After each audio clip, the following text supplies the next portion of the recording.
Eso es culpa de Enrique VIII, porque Enrique VIII es el que hace ese artilugio, es decir, el que me niegue a mí, el que me niegue el derecho de ser el cabeza de la Iglesia es un traidor porque me está negando el derecho de ser rey.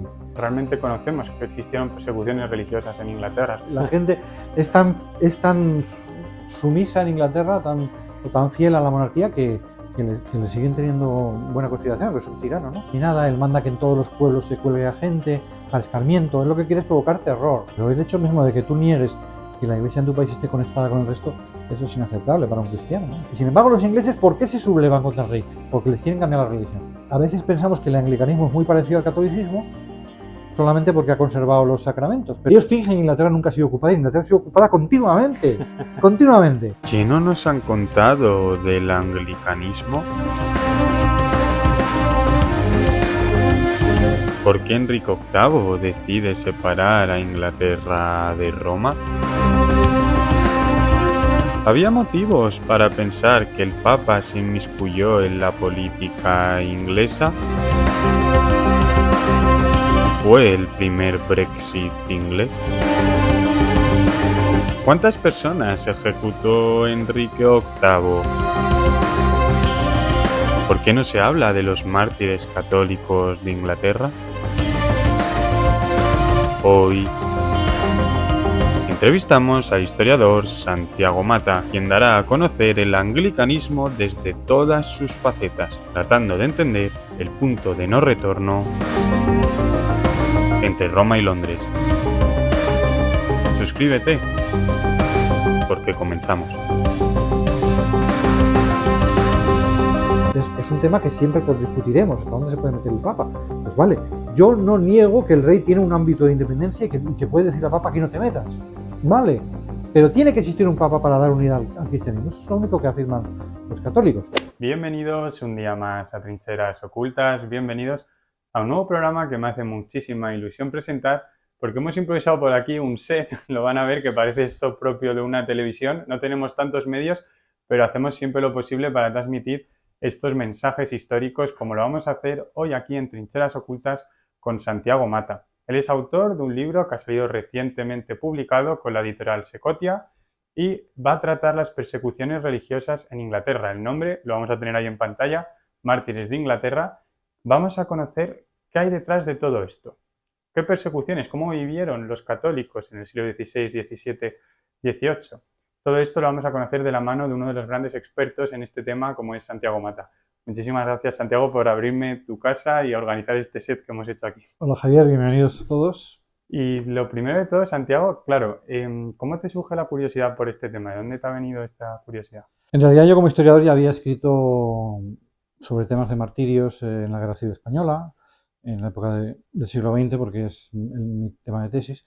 Y después escribí otros libros sobre mártires de Alemania, la Alemania nazi, la época de Hitler, y después de Japón. Y fue sobre todo cuando estudié los mártires de Japón del siglo XVI cuando me surgió ahí mismo la referencia que ellos mismos hablaban de que tendrían que hacer un poco como se hacía en Inglaterra, ¿no? Y por eso quise estudiarlo.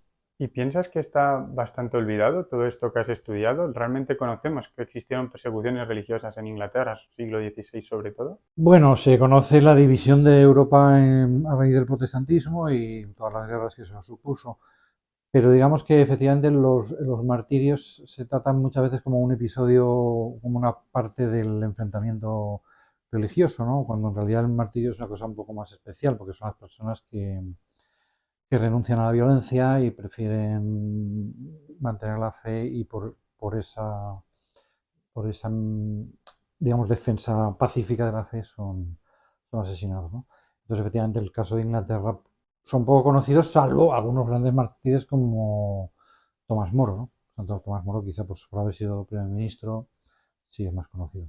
Vamos a ir hablando durante la entrevista sobre Tomás Moro, pero antes de nada, yo creo que cualquiera que no esté muy habituado en el tema le gustaría saber cuándo comienza el protestantismo, el anglicanismo en Inglaterra. Con Enrique VIII habría que situar esto. Sí, Enrique VIII es un rey que a veces se le menosprecia como si hubiera sido el causante de una fractura religiosa, que lo es, ¿no? Por el hecho de separarse del Papa, como si hubiera sido un problema personal que arrastra a toda una sociedad. En parte lo es, claro, pero es un poco el misterio, es como una sola persona puede arrastrar a un cambio de religión y no a un predicador, como hubiera sido Lutero, que dices, bueno, pues Lutero al fin y al cabo se dedicaba a eso. Pero Enrique VIII efectivamente es como rey el que decide romper.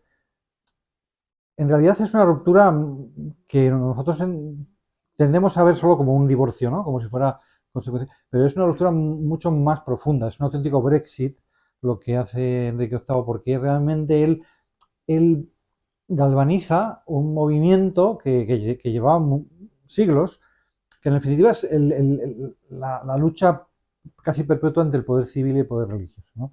La negación de que exista una autoridad espiritual, de que pueda no ya imponerse, sino tener un ámbito independiente. Entonces, realmente él es un aspecto que hemos visto luego en los totalitarismos del siglo XX, el comunismo, el nazismo, que pretenden que nada puede escapar al control político. Entonces, esto realmente ya lo establece Enrique VIII, aunque podríamos decir que tampoco es una novedad, porque también el Islam es, en definitiva, siempre son intentos del poder político de anular cualquier poder que quede al margen de la política. Entonces, en definitiva, Enrique VIII lo que ve, en el caso de su matrimonio, él se sorprende, hasta cierto punto, si fuera posible decir, porque ya no tiene edades para sorprenderse una persona de esa edad y siendo rey, se sorprende de que exista una discrepancia, de que alguien no le sea, entre comillas, fiel, ¿no? Y es cuando decide romper, no ya con la autoridad del Papa, que sería lo que interpretamos, sino romper con todo el ámbito espiritual. O sea que realmente el anglicanismo, tal como yo lo veo, es mucho más moderno que el luteranismo, porque el luteranismo está negando la autoridad del Papa, pero en beneficio de una interpretación personal de la escritura, como diciendo Dios se relaciona directamente con cada persona y no necesita una iglesia o un papa que lo mediatice, ¿no? Entonces Lutero interpreta así la famosa frase de la sola fe. La fe basta porque no necesito nada más. No necesito obras, no necesito una adhesión a la iglesia.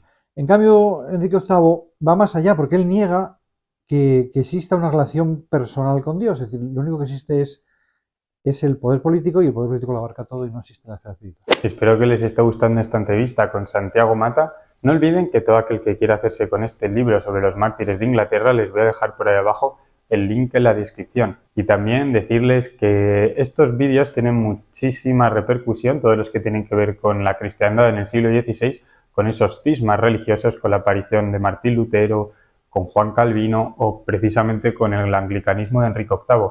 Así que les pido que dejen su me gusta para seguir intentando combatir quizás esos prejuicios que todavía existen en Europa sobre estos movimientos reformadores y entenderlo y dar el contexto para comprender mejor ese siglo XVI. Dejen su me gusta, su comentario para que consigamos de esta forma posicionar el vídeo. También si quieren, obviamente compártanlo.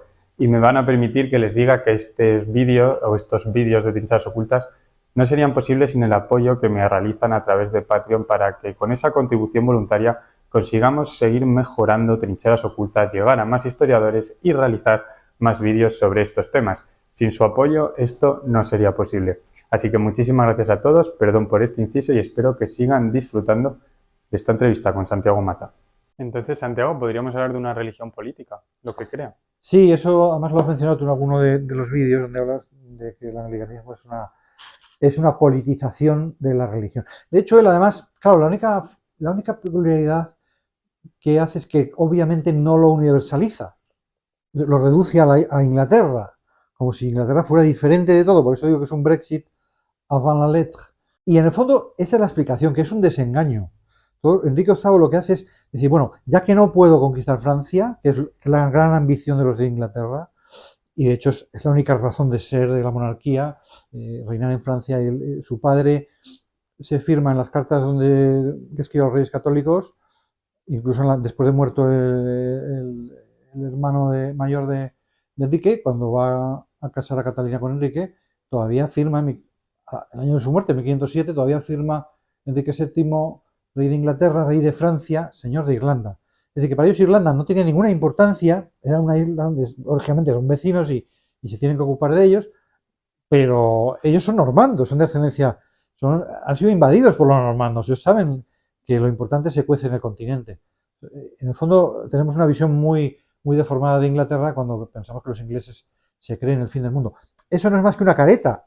El Brexit es una careta de enfado porque ellos realmente donde quieren reinar es en Francia. Ellos proceden de Francia, su monarquía es normanda, ha sido conquistada por los normandos. Ellos fingen que Inglaterra nunca ha sido ocupada, Inglaterra ha sido ocupada continuamente, continuamente.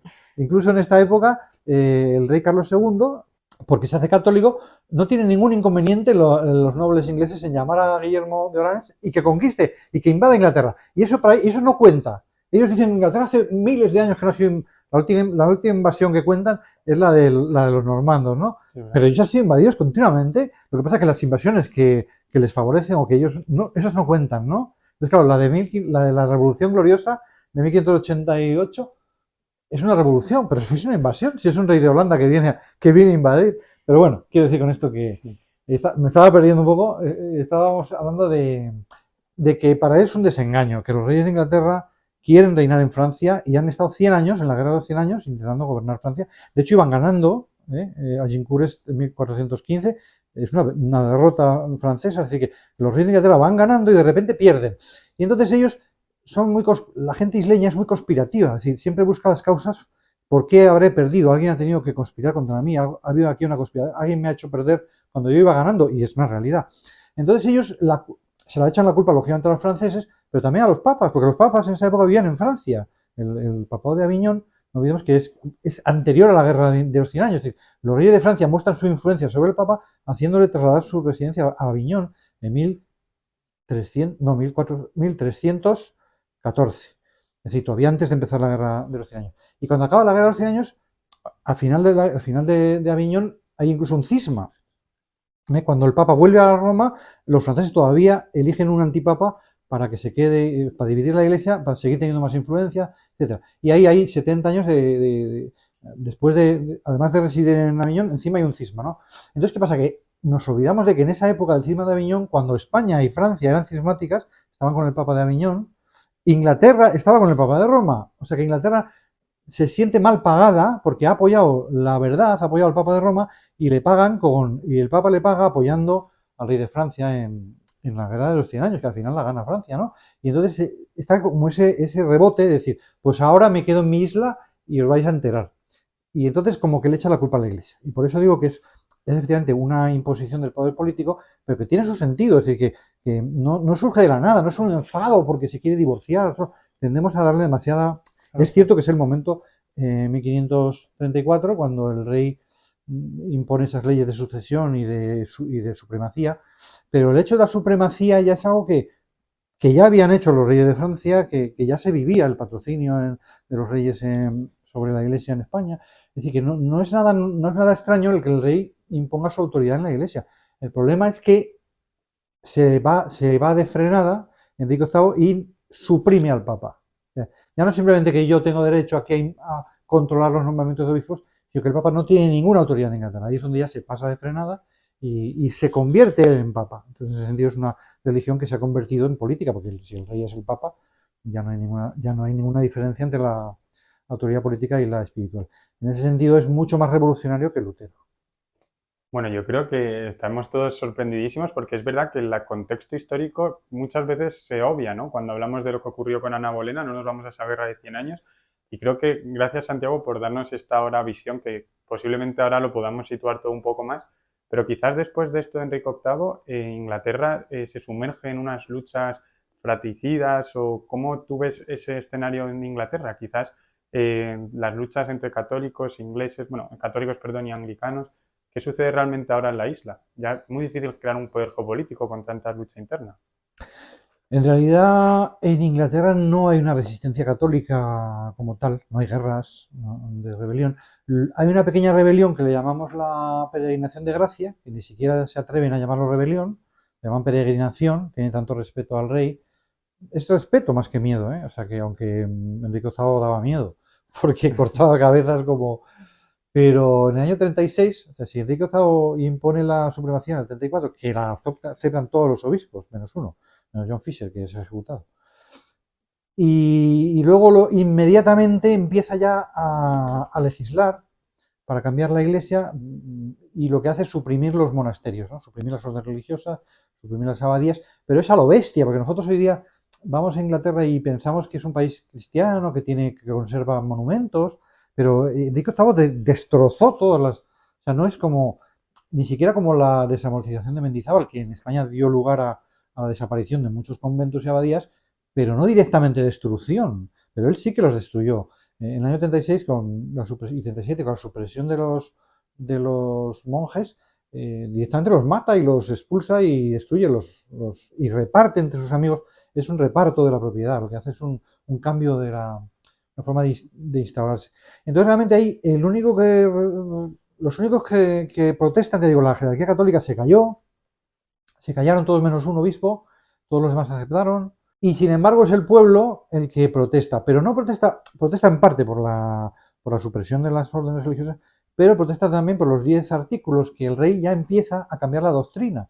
A veces pensamos que el anglicanismo es muy parecido al catolicismo, solamente porque ha conservado los sacramentos, pero en realidad este rey que había defendido los 7 sacramentos, que había hecho un libro contra Lutero que se titulaba así Defensa de los 7 sacramentos, y por eso el Papa le había dado el título de defensor de la fe, pues este rey en cuanto se siente su autoridad suprema de la Iglesia, lo primero que hace es cambiar la fe, redactar 10 artículos para resumir sus ideas sobre la fe y se los encarga a los protestantes, a los luteranos, a una variante de los luteranos que es la de Melanchthon. Y en esos 10 artículos realmente es una copia de la Confesión de Augsburgo. Es una copia, la Confesión de Augsburgo es de 1535, me parece, pues es del 36 cuando hace los 10 artículos, y suprime 4 sacramentos, el sacerdocio, el matrimonio, la unción de enfermos y la confirmación, dejando solo 3, que son el bautismo, la Eucaristía y la penitencia. Pero si no va a haber sacerdotes, al final la Eucaristía y la penitencia van a acabar desapareciendo, claro. Es lo que pasa con los protestantes, al final solo va a quedar el bautismo. O sea, realmente suprime todo menos el bautismo. Y eso es lo que la gente percibe enseguida, que eso no puede ser, que eso es un ataque a la Iglesia católica, que eso no es un problema simplemente con el Papa, que se podrá arreglar con el tiempo, no, que eso es un ataque a la fe directo. Y por eso la peregrinación de gracia es una protesta, pero no es una sublevación militar. Fíjate tú que a veces pensamos, claro, que los ingleses, que los españoles son muy católicos, los españoles en esa época, ¿por qué protestaban? ¿Cuándo hubo una revolución en España en esa época? Pues los comuneros de 1520 protestan porque vienen extranjeros a gobernarnos. Es una revolución nacionalista, no queremos pagar a esa gente, no queremos que se lleven nuestros impuestos para hacer guerras en Europa. Eso sí que es, o sea, eso sí que es nacionalismo puro, ahí no hay una defensa de la religión en los comuneros, ¿no? Y sin embargo los ingleses, ¿por qué se sublevan contra el rey? Porque les quieren cambiar la religión. O sea que son todavía, en cierto sentido, lo que he dicho antes, de que cuando Campión, uno de los mártires de 1581, reprocha a los que le condenan que estáis negando la historia, que estáis atacando a vuestros antepasados, que fueron los más fieles defensores de la fe católica, pues es que es verdad, que esta gente se sublevó y arriesgó sus vidas de una forma no estrictamente violenta, no era una guerra, pero aunque algunos iban armados y tal, pero lo llamaban peregrinación y iban a pedirle al rey que por favor cambiara de opinión, que no hiciera eso, tal, y el rey al principio no tiene fuerzas para enfrentarse a 40.000 personas y no les ataca, sino que llega de hecho acoge al promotor de la peregrinación, lo acoge en la corte y le da un cargo, tal, hasta que el año siguiente ya cuando ve que se ha disuelto el movimiento ya lo mata y ya luego... Quiero decir con esto que esta gente consigue que el rey recule, que eche para atrás y no suprima los sacramentos, aunque ya no consigue evitar la supresión de las abadías y conventos. Entonces al final, si la Iglesia anglicana conserva una apariencia de cristianismo más allá del bautismo, es gracias a los católicos que se sublevaron o que se protestaron, y gracias a ellos es por lo que el rey decide mantener los sacramentos, aunque luego eso es una pura formalidad, ¿no? Y como digo, en el fondo la reforma inglesa es mucho más radical porque suprime la unidad. En el fondo, el problema no está en el Papa, sino en el hecho de que no haya unión, de que los católicos, de que la Iglesia pueda ser una iglesia nacional. Eso es inaceptable para un cristiano, ¿no? Claro, las iglesias nacionales que surgieron en ese siglo. Pero los protestantes no niegan ser la universalidad de la Iglesia, pero el hecho mismo de que tú niegues que la Iglesia en tu país esté conectada con el resto, eso es inaceptable para un cristiano, ¿no? Entonces, estás convirtiendo la Iglesia en una oficina de correos del rey, ¿no? Sí. Bien.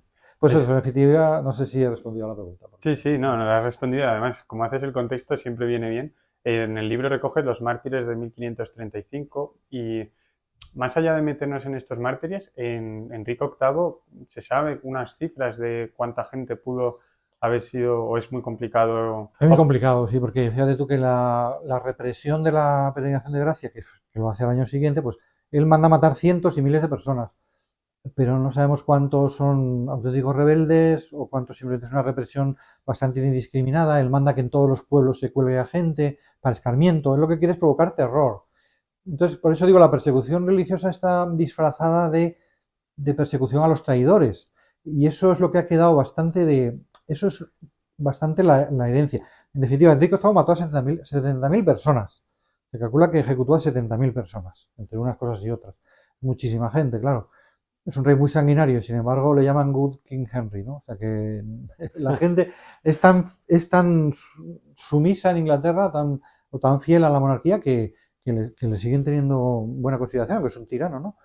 Nadie niega que fue un tirano y que fue muy sanguinario, pero mató a muchísima gente. Entonces, ¿cuántos de estos son mártires propiamente? Pues es que la iglesia es muy prudente y la iglesia, en total en Inglaterra, la iglesia de todos estos 2 siglos y pico, hasta 1681, que es Oliver Plunkett, el arzobispo de Armagh, de Irlanda, el último mártir oficialmente canonizado, es de 1681. Pues en estos siglo y medio, la iglesia solamente ha beatificado a 250 mártires y canonizado como santos, o sea, como decíamos, a 44.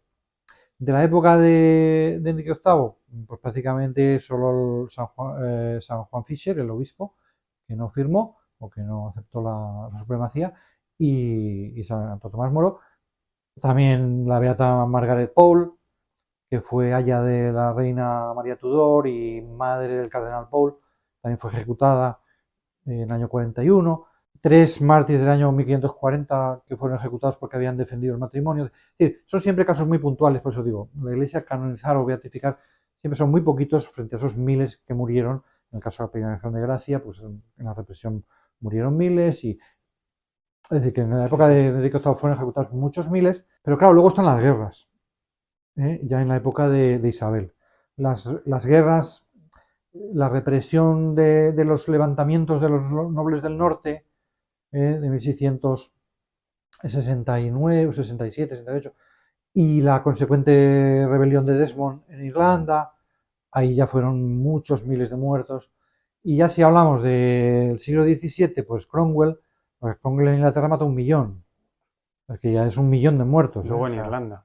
en Irlanda no, Cromwell mató en Irlanda 1.000.000, o sea, la mitad de la población de la isla, y ya eran matanzas masivas, quemas dentro de iglesias de gente, o sea, ya son matanzas tan masivas que la iglesia no tiene cómo analizar caso por caso, pero en general sí que hay un elemento religioso. En general los irlandeses son asesinados por rebeldes, pero también por católicos. Ya sistemáticamente se identifica el catolicismo con la rebelión.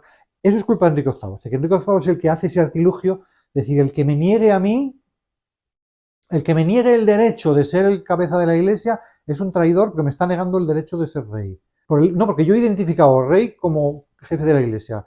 He convertido al rey en cabeza de la iglesia. Entonces, si tú me niegas que soy cabeza de la iglesia, yo, en la ley de supremacía, he dicho que esto equivale a negar la sucesión, lo cual es falso, ¿no? Santo Tomás Moro dice, yo no te niego el derecho a decidir quién va a ser tu sucesor, no te niego el derecho a ser el rey de Inglaterra, yo rezo por el rey de Inglaterra todos los días, se lo dice hasta el momento de la ejecución, yo rezo por el rey, pero tengo que obedecer a Dios. Entonces, claro, el problema es que están manipulando la religión, de otra manera que cuando tú dices que tú no puedes negar al Papa, que tiene que existir un Papa para dar unidad a la Iglesia, y ni siquiera sé qué poder tiene, si tiene el poder, por ejemplo, si tiene el poder de deponer al rey, eso es una cosa muy importante, que es lo que teme en realidad el rey de Inglaterra, ¿no? Acusa al Papa de estar cambiando a los reyes y de estar metiéndose en política. Bueno, vale, de acuerdo, a lo mejor ahí tienes razón. Es un tema que siempre discutiremos, hasta dónde se puede meter el Papa. Pues vale, yo no niego que el rey tiene un ámbito de independencia y que puede decir al Papa que no te metas. Vale, pero tiene que existir un Papa para dar unidad al cristianismo. Eso es lo único que afirman los católicos. Pero él dice, si afirmas eso, me estás quitando el título de rey. Claro, eso es una exageración, pero de esa exageración va a vivir la persecución. Y de esa exageración va a ser lo que va a provocar la fractura social más grande de la historia de Inglaterra, que es la fractura entre católicos no tanto entre católicos y protestantes, que eso se siente mucho en Irlanda, que va a ser la causa principal por la que los ingleses persigan y maten a los irlandeses, el hecho de ser católicos, ya porque lo interpretan como rebelión automáticamente. Es una exageración, pero claro, al final los irlandeses eran muy rebeldes por eso, porque si ya me estás considerando rebelde por católico, pues yo no voy a dejar de ser católico porque tú pienses eso, ¿no? La culpa es de los perseguidores, no de los irlandeses. Los irlandeses no se han sublevado contra nadie, se están sublevando contra alguien que les acusa de ser rebeldes ya de antemano. Pero bueno, yo digo, más allá del problema principal, que es la división entre Irlanda e Inglaterra, que es en definitiva culpa de esta persecución, también la propia división en Inglaterra entre Whigs y Tories es culpa de esta persecución, porque en la guerra de Cromwell es cuando los que persiguen a los católicos llamarán a los realistas, los católicos se pondrán del lado de los realistas, cosa digamos absurda, que los católicos se pongan del lado del rey de Inglaterra, pero es que es o el rey o los puritanos, que quieren matar al rey, pero también de paso a los católicos, claro, porque le acusan al rey de ser católico, de tener obispos, que es un invento católico, igual, lo cual es verdad. Es decir, que esa incoherencia de Enrique VIII, que no quiso eliminar los obispos y no quiso eliminar los sacramentos, los puritanos se la saltan. Dice, a ver, aquí estamos reformando a tope, nada de obispos, nada de dar. Entonces, claro, los puritanos se sublevan contra el rey, el parlamento inglés se erigen por encima de la monarquía y trata de aniquilarla, porque la ven católica. Al final los católicos dicen, bueno, pues tendré que defender al rey. Aunque me ha perseguido y es un anticatólico, no tengo más remedio porque los otros son peores. Entonces, por eso digo que al final ese problema religioso, maltratado por el rey al perseguir a los católicos, acaba dividiendo a toda la sociedad inglesa, incluso a los protestantes. Acaba dividiendo a los anglicanos realistas de los puritanos parlamentaristas, y al final es como se crean esos dos grandes partidos en esa guerra civil, donde los católicos no pintan nada. En la guerra civil es una guerra civil entre protestantes, entre realistas y parlamentaristas. Y sin embargo, el origen de la guerra es haber perseguido a los católicos. Por eso digo que al final una persecución que parecía solamente la forma de garantizarse el poder de la monarquía acaba destruyendo a la propia monarquía, ¿no? Se vuelve contra ella. Bueno, Santiago, voy a decir que es un auténtico reto entrevistarte porque has sacado tantos temas que ahora para poder articular ahora una pregunta es complicado, pero por ejemplo, hablabas, me ha parecido muy curioso, de cómo el Papa, qué límites podía marcar el Papa a la hora en estos territorios como Enrique VIII. Me parece curioso que he descubierto hace poco que el duque de Alba dice que en época de Carlos V le pidió el Papa a Carlos V invadir Inglaterra para restaurar el catolicismo, y eso me lo encontré, digo, qué curioso, que también el Papa hacía sus tejemanejes, imagino, por ahí. Y hablando de Enrique VIII el Sanguinario, vamos a intentar avanzar con la entrevista. María la Sanguinaria la llaman por ahí. Es curioso, sí, que al final la que ha adoptado ese título, por así decirlo, ha sido María Tudor. ¿Por qué? Sí, pero eso son manipulaciones de la historia que... A ver, a Enrique VIII le sucede su hijo Eduardo VI, que parece un rey que nos hemos olvidado de él, pero que es muy trascendental porque él cambia la forma de ordenación de los obispos.